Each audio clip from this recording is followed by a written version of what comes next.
चंद्रपुर में gas cylinder के कथित बड़े घोटाले का खुलासा। 1-2 किलो गैस चोरी करने का आरोप। संवाददाताओं में तपास है।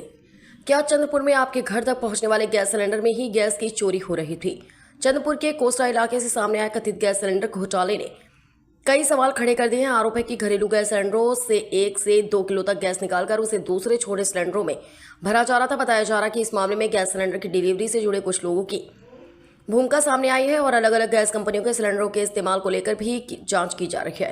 मामले की जानकारी सामने आने के बाद पुलिस प्रशासन और जिला प्रशासन की टीम सक्रिय हुई है तथा जिला आपूर्ति विभाग की ओर से भी जांच और कार्रवाई की जा रही है। आम आदमी पार्टी ने कथित रैकेट का खुलासा किए जाने का दावा किया है और अब जांच एजेंसियां यहां पता लगाने में जुटी है कि इस पूरे मामले के पीछे कौन कौन लोग शामिल हैं और गैस की कथित चोरी कितने समय से चल रही थी। इस मामले में आम आदमी पार्टी के जिलाध्यक्ष मयूर रनकवार और फूड सप्लाई ऑफिसर सविता गंभीर की बाइट भी सामने आई। हालांकि पूरे मामले की वास्तविकता और जिम्मेदार लोगों की भूमिका जांच पूरी होने के बाद ही स्पष्ट होगी। अब सबसे बड़ा सवाल यह है कि आखिर घरेलू गैस सिलेंडरों से कथित तौर पर गैस निकालने का यह खेल कब से चल रहा था और इसके पीछे नेटवर्क कितना बड़ा है। प्रत्यक्षामध्ये चंद्रपूर जिल्ह्यामध्ये काही राजस्थानी लोक होते, ते सिलेंडर डिलिव्हरीचं काम करत होते आणि अनेकांच्या घराकडून आम्हाला तक्रारी येत होत्या की जेव्हा राजस्थानी व्यक्ती घरी डिलिव्हरी करत आहे तर ते सिलेंडर कमी दिवस टिकते आणि स्वतः आणल्यानंतर जास्त दिवस टिकते। हा माझा स्वतःचाही अनुभव होता। त्यावेळेस आम्ही याची संपूर्ण चौकशी केली असताना आम्हाला माहित पडलं की अनेक गॅस एजन्सीतून असं काम केलं जाते। तर तसंच एक गोडाऊन माडा कोसारा या गावामध्ये होतं।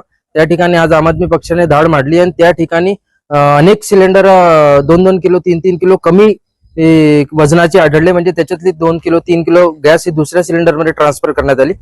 त्यानंतर आम्ही डीएसओ ला फोन केला, पोलीस विभागाला फोन केला, त्यांनी इथे आले आणि त्यांनी ही कारवाई चालू आहे। म्हणून आम्हाला प्रत्यक्षात हेच म्हणायचं आहे की जेव्हा जेव्हा आपल्या घरी सिलेंडर येते त्यावेळेस प्रत्येक नागरिकांनी सिलेंडर मोजून घ्यायला पाहिजे।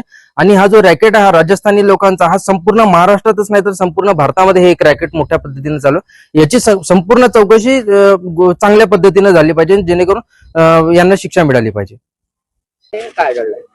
आम्हाला आम आदमी पार्टी यांच्याकडनं कॉल आला की कोसारा या गावी अशा प्रकारे म्हणजे सिलेंडरमध्ये रिफिल भरण्यात येत आहे आणि मी तात्काळ एका गुप्त ठिकाणी चालू आहे हा असला प्रकार आणि आम्ही लगेच तिथे दाखल झालो आणि आम्हाला एक गाडी आढळली।